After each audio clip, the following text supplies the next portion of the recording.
Oi, gente! Hoje é o nosso último episódio da série Perdão.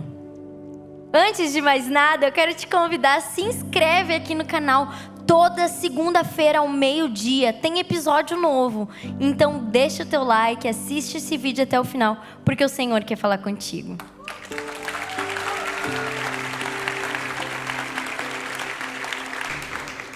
Para Mariel, o que é o poder do perdão? O nome desse último episódio é esse, o poder do perdão.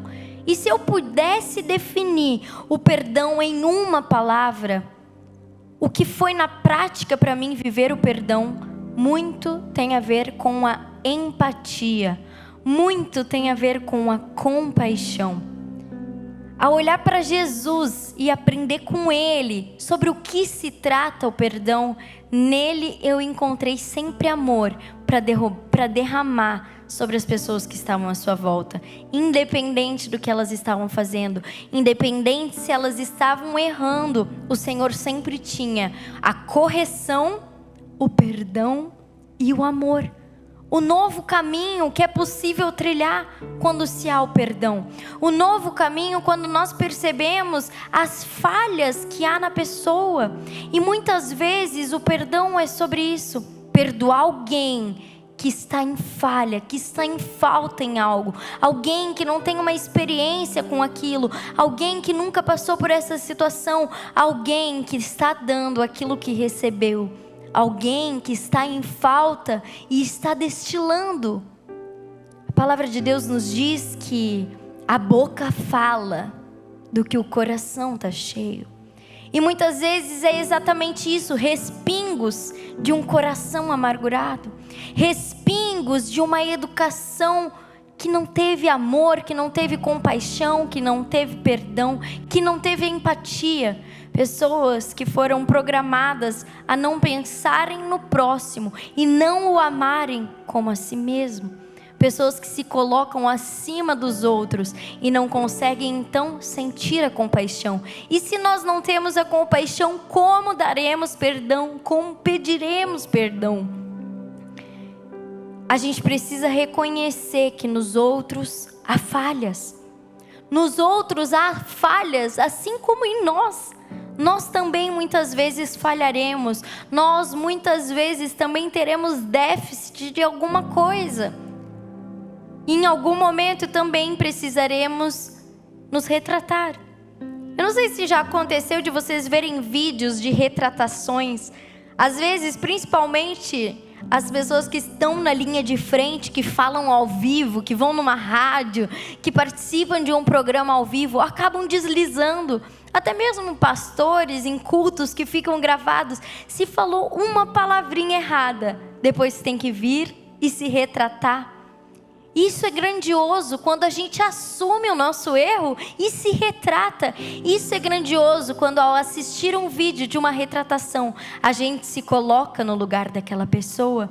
E ao invés de apontar o dedo, a gente fala, meu Deus, poderia ter sido eu falando algo como isso. Poderia ter sido eu ficando nervoso numa pergunta como essa, numa complexidade como essa. Por isso que para mim sempre o perdão tem a ver com a compaixão, tem a ver com a empatia, tem a ver que há uma raiz. Toda a atitude ela é motivada por uma raiz. E muitas vezes a pessoa ela só está dando aquilo que foi plantado na vida dela. A Bíblia nos conta que no momento da crucificação de Jesus, e eu quero que você pense que não foi em um momento qualquer, não foi um momento onde ele estava de boa na lagoa, foi um momento onde ele estava sentindo muita dor. Foi um momento onde ele já tinha carregado uma cruz por muito tempo. Foi um momento onde ele estava sangrando, onde o suor dele eram gotas de sangue, onde havia uma aflição na alma e uma dor no corpo. Afinal de contas, tinha cravos nas mãos, nos pés, uma coroa de espinho. Eu imagino que era uma dor sem tamanho. E naquele momento o Senhor olha para aquelas pessoas que gritavam: se és o Filho de Deus, desce daí. Se tu és quem está dizendo que tu és, faz alguma coisa, manda teu paizinho te salvar. Naquele momento de muita dor, o Senhor olha para a raiz do problema. Jesus olha e diz assim: perdoa-o, Senhor, porque tem uma raiz. Eles não sabem o que eles estão fazendo. Perdoa-o, Senhor, porque se eles soubessem o que eu sei, se eles soubessem que eu vim aqui por amor a eles, se eles soubessem que ao entregar minha vida nesse Calvário, eu estarei rasgando os céus para devolver a eles o acesso ao Pai. Se eles soubessem, Senhor, eles não estariam fazendo isso. Por isso, perdoa-o, Senhor. Perdoa-o, Senhor. Ele não olhou para o que eles estavam fazendo. Ele não olhou para a circunstância. Ele olhou para a raiz.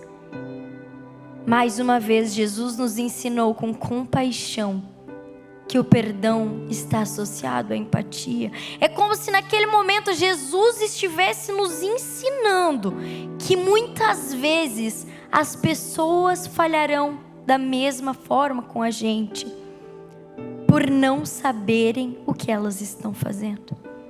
Muitas vezes as pessoas farão com que a dor seja tanta, mas que se tu ama o Senhor, tu olhará com olhos de compaixão e conseguirá levar essas pessoas na sua oração. É sobre isso quando no Pai Nosso Ele diz: perdoa-nos da mesma forma como eu perdoo os que me ofenderam, os que me devem. É tu estar machucado, sofrendo, sangrando, a alma batida, e falar: Senhor, perdoa fulano, Pai. Perdoa a vizinha, perdoa a irmã na igreja que falou mal de mim. Perdoa os comentários que eu tenho recebido, Pai. Perdoa as acusações falsas. Perdoa as fofocas. Perdoa, Pai. Provavelmente a vida dessa pessoa está passando por alguma falta. Provavelmente essa pessoa está com falta de algo. Por isso, perdoa-o. Ele não sabe o que ele está fazendo.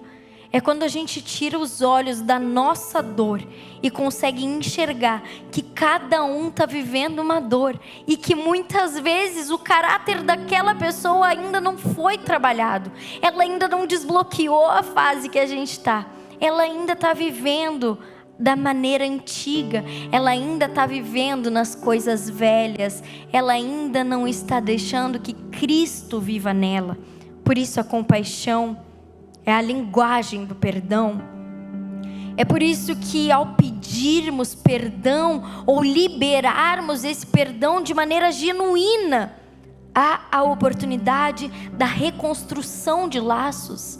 E eu quero deixar o último exemplo da nossa série. Eu quero imaginar que na sua casa você tem uma funcionária e que essa funcionária começou a roubar dentro da sua casa. Ela pegou pertences e tu não queria acreditar naquilo, tu gostava muito dela. Então ela roubou, tu colocou uma câmera e descobriu que ela estava te roubando mesmo. Então essa situação ela foi para a justiça, lá na justiça ela te pediu perdão. Perdão, senhora, desculpa, é porque eu estava passando por uma necessidade.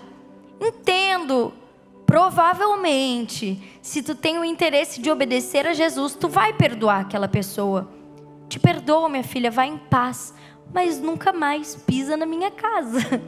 Eu não vou te contratar de novo. Se meses depois ela te levar o histórico dela, a carteira dela, e te pedir: tu pode me contratar de novo, eu ainda não consegui nada, provavelmente a resposta seja não.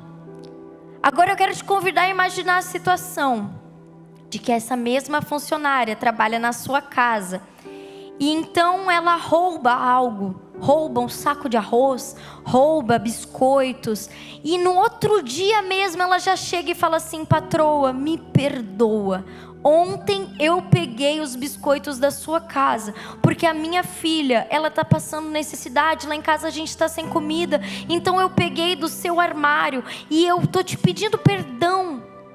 Provavelmente aquela mulher não vai demitir essa funcionária. Por isso eu te digo, existem perdões genuínos e existem o perdão por obrigação. O perdão por obrigação é aquele que tu pede porque tu foi exposto. É porque a justiça está ali te cobrando. Peça perdão porque tu está para ser presa.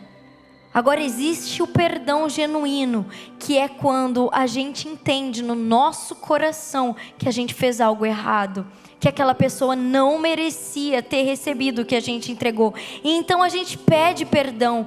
E é muito incrível que ao perceber no nosso olhar, o nosso pedido sincero, fica muito mais fácil da outra pessoa liberar o perdão. Fica muito mais fácil reconstruir então esse laço.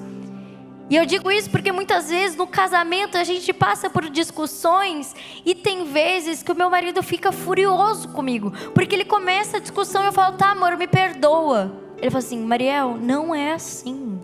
Tu precisa pensar no que tu fez. Tu precisa pedir perdão de verdade. O perdão que tu tá me pedindo não é de verdade, é só porque tu não tá mais a fim de brigar. E ele é verdade, ele tem razão. Ele tem razão. Muitas vezes eu não quero estar naquele momento de briga, então eu falo assim, tá, me perdoa. É perdão que tu quer ouvir? Perdão, meu amorzinho. Da maneira mais irônica do planeta Terra. Então, como eu quero ser perdoada, se nem eu deixei entender o que é que eu estou pedindo perdão? Por isso é muito importante que a gente sempre pare e analise a nossa situação com compaixão. Para que a gente olhe aquela situação que a gente criou e ao invés de tentar se defender ou acabar logo com a briga, a gente pensa assim, como eu teria me sentido se ele tivesse feito isso comigo? Essa é a pergunta que tem sido a chave de quando começa algo e aí ele vai reclamar de algo, eu falo assim, tá, peraí, Mariel se coloca no lugar dele, tem razão, amor, me perdoa, eu não queria ter feito isso. E é por isso que a Bíblia diz que a mulher sábia, ela edifica a sua casa e a tola a destrói com as próprias mãos. Por isso, eu quero te convidar para que toda falta de perdão, tudo aquilo que tu não conseguia resolver, tudo aquilo que tu não conseguia entender, fique no ano que passou. Nós já falamos, 2023 começou e para que tu viva coisas novas é preciso fazer diferente. Por isso comece esse ano de maneira diferente. Comece criando perguntas na sua própria mente. Será que eu estou agindo como Cristo agiria? Se Cristo estivesse no meu lugar, Ele perdoaria? Será que se Cristo estivesse no meu lugar, Ele faria o que eu fiz? Será que há tempo para eu me arrepender? Enquanto há vida, amigo, há esperança. Enquanto você está aqui, ainda é tempo de se arrepender. Ainda é tempo de mudar de caminho. Ainda é tempo de aceitar e de liberar perdão. Este é o ano do sobrenatural de Deus para a sua vida. Por isso, para que tu viva o sobrenatural, cadeias precisam ser quebradas. E eu declaro que elas serão quebradas a partir do momento que a tua boca abrir para liberar, receber o perdão do Senhor. Encerramos mais uma série, mas eu te convido para continuar aqui com a gente, porque nós sempre teremos séries novas lançadas toda segunda-feira ao meio-dia. Beijo, Deus te abençoe.